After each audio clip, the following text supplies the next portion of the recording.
Ces derniers jours, vous avez eu l'impression de fondre comme neige au soleil.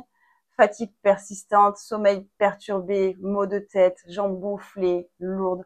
La chaleur peut rapidement devenir un perturbateur pour le corps et pour l'esprit.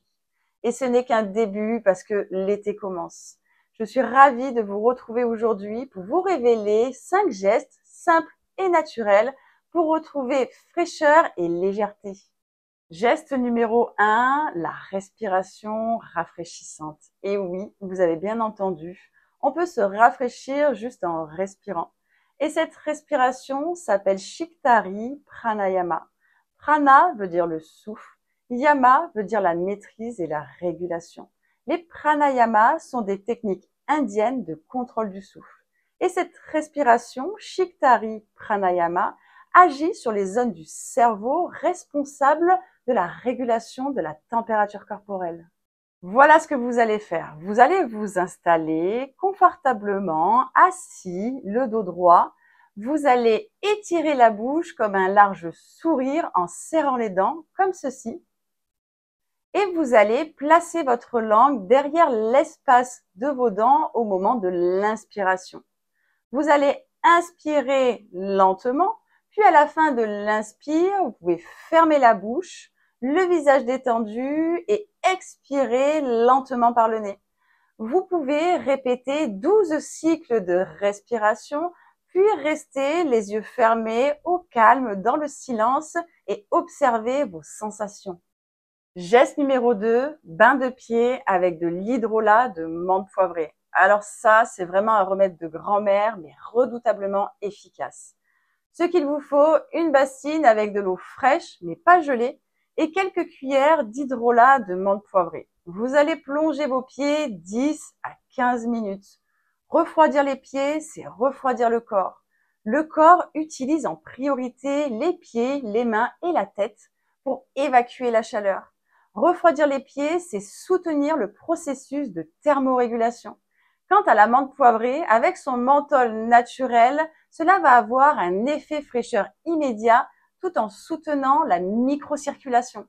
Geste numéro 3, faites le plein de potassium. Quand il fait chaud, on transpire beaucoup. Et quand on transpire de l'eau, mais aussi des minéraux et notamment du potassium qui est essentiel à l'hydratation des cellules. L'eau que l'on boit rentre dans les cellules grâce au potassium et sans lui, l'eau reste dehors et on peut se sentir déshydraté malgré une bonne hydratation.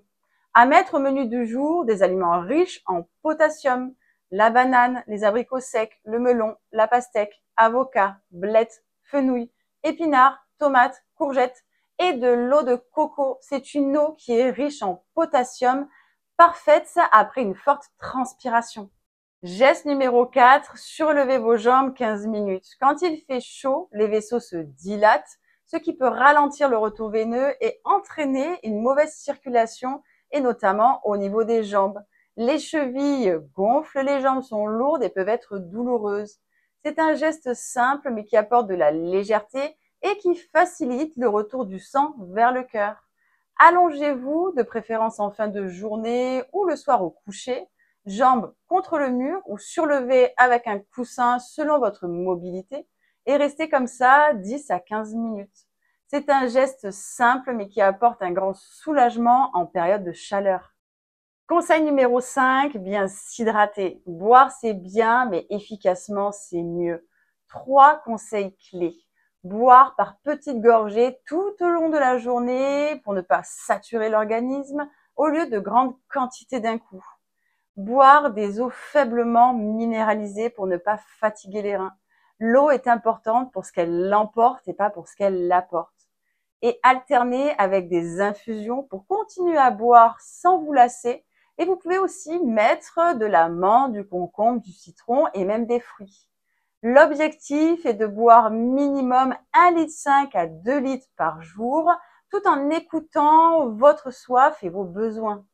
Pour conclure, vous avez maintenant 5 gestes simples à adopter au besoin pour mieux vivre votre été. La chaleur, on ne la contrôle pas, mais on peut adapter notre quotidien pour la rendre plus douce à vivre.